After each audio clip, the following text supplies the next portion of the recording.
What if I told you this wall was never meant to stop anyone? Not really.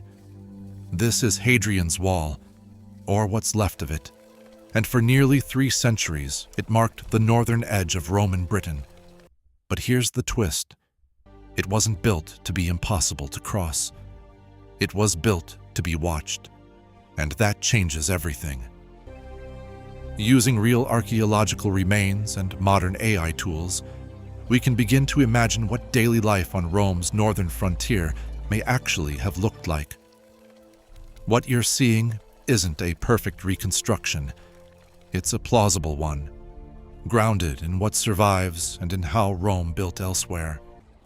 This isn't just a story about a wall. It's the story of a living frontier, managed, maintained, repeated. Not the edge of civilization, but a working system.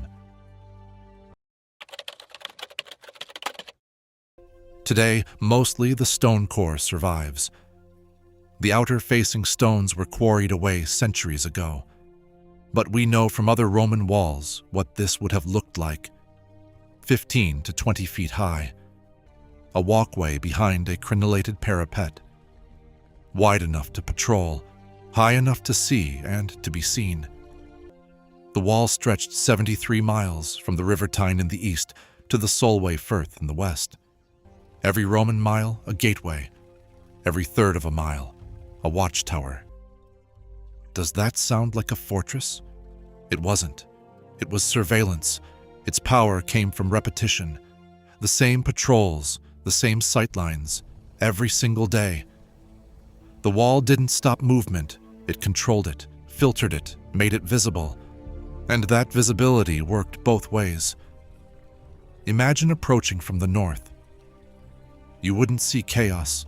You'd see a continuous stone statement of Roman presence across the horizon. Most days, nothing happened. And that was the point. But here's something most people miss.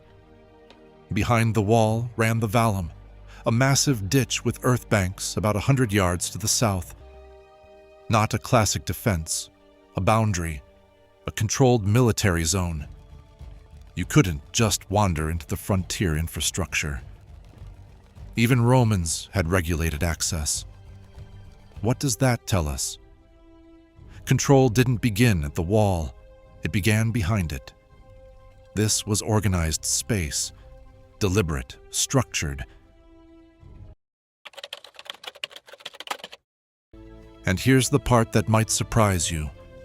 The frontier existed before Hadrian ever built his wall. Long before the stone went up, Rome was already shaping this landscape.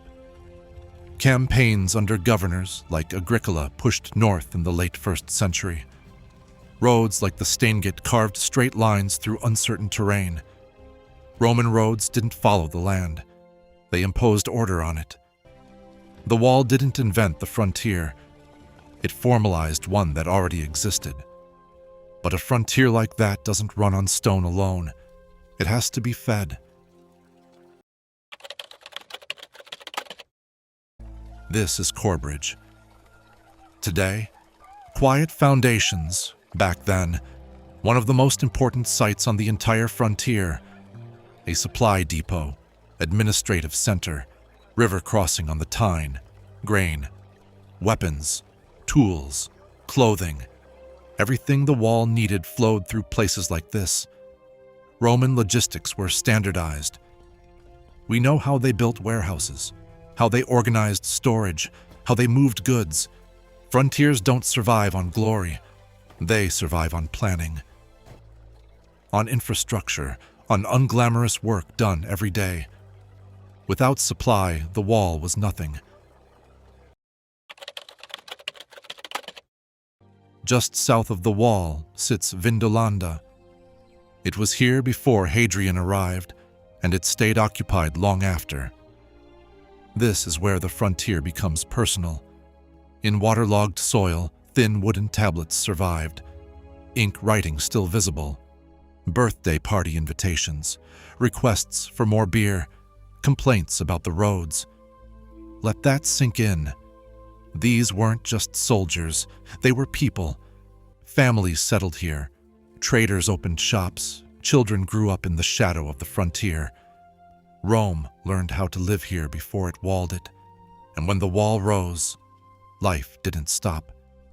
It continued, just under a new kind of order. Every Roman mile stood a mile castle. Not a castle at all, a gateway. Small, practical. Just enough space for a handful of soldiers and a controlled passage through the wall. This is where movement was filtered. Traders, locals, messengers, families. The frontier wasn't sealed, it was processed. Between mile castles, every third of a mile, a turret. 2 soldiers, elevated position, clear sight lines, nothing dramatic. Stand, watch, be seen. Most days, nothing happened. Routine was the deterrent. Some forts were built directly onto the wall. Housesteads is one of the best preserved. Around 800 men lived here, an auxiliary infantry cohort, likely from what is now Belgium or the Netherlands. Not Roman citizens. Provincials serving on someone else's frontier. Inside, barracks, headquarters, granaries, hospital, communal latrines. Everything laid out in a precise Roman grid. This wasn't a castle under siege. It was administration wearing armor. Chester's was different, a cavalry fort. 500 mounted troops, fast, mobile, ready to respond. Positioned at the river, where the wall crossed by bridge. Rivers weren't gaps, they were controlled crossings. There weren't many massive battles here. The system worked because it didn't need them.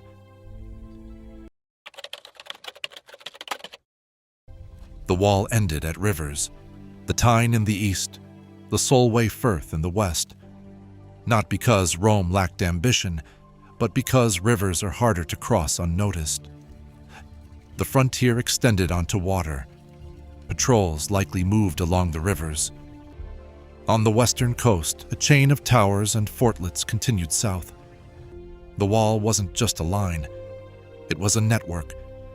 And tucked into a hillside near the wall was something unexpected, a Mithraeum. A temple to Mithras, popular among soldiers, small, wider, dark, ritualized, above ground, discipline, order, empire, below ground, mystery, belonging, meaning. How do you cope with isolation, with routine, with danger? You create ritual. So what was beyond the wall? Not an empty wasteland, not constant hordes at the gates. People lived there, tribes with their own systems, alliances, economies. Rome traded with them, negotiated, sometimes fought, often coexisted. The wall wasn't civilization versus chaos. It was a decision. A line drawn where Rome chose to stop, and even that line moved. 20 years after Hadrian's wall was finished, Rome pushed north again and built the Antonine Wall, turf, not stone, across a narrower stretch of land. It lasted less than a generation. Then Rome pulled back. What does that tell you? Frontiers are strategic, negotiable, never sacred. Here's another twist. The soldiers who built and manned this wall weren't Romans from Italy. They were auxiliaries, recruited from Gaul, Germania, the Low Countries, Syria, North Africa. Provincials managing other provincials. They served 25 years. If they survived, they earned citizenship. Many stayed, married, raised families. The wall wasn't defended by Rome, it was defended by people Rome invested in, and who invested back. That's how the empire worked.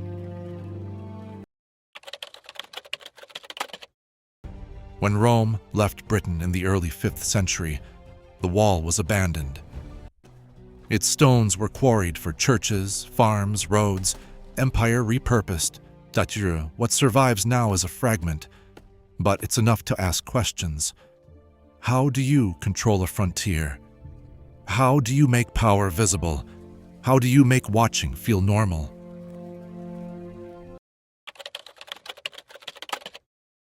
We may never know exactly what it looked like, but we can understand what it did.